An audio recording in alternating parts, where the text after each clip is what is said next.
The other issue that we've seen is these bolts that are holding the axle to the differential, if they're not tightened during assembly, then you can get some movement on the axle, and that can cause the axle to break or the carrier to break. So you want to make sure that these are all tight before you deliver. It's a pretty quick thing to tighten up, but just make sure both sides. This is the right side, also on the left side, and there's 5 bolts on each side. So these are the steps to replace a rear axle on the Rebel Trike. The axle comes as a full assembly, so it'll have the hub, rotor, and everything already mounted on it.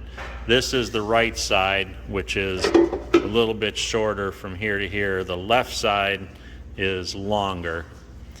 So what you want to do is get the trike up on a stand to get the back wheels off of the ground a little bit. And then a couple things you're going to do first.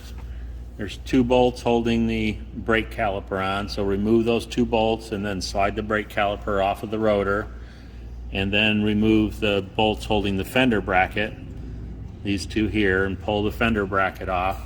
Once you have those out of the way, there's not a lot holding the rear axle on.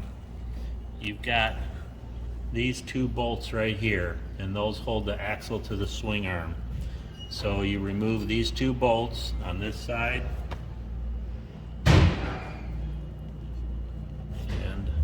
and on this side, that one and that one. That frees the whole axle assembly from the swing arm and allows you to pull the whole axle back.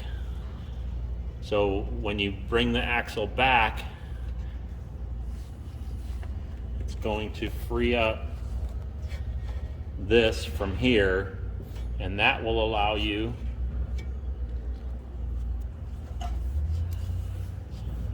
to undo these bolts. So these are the 5 bolts that hold the carrier to the differential. So you've got that on both sides. This is the right side, same thing on the left.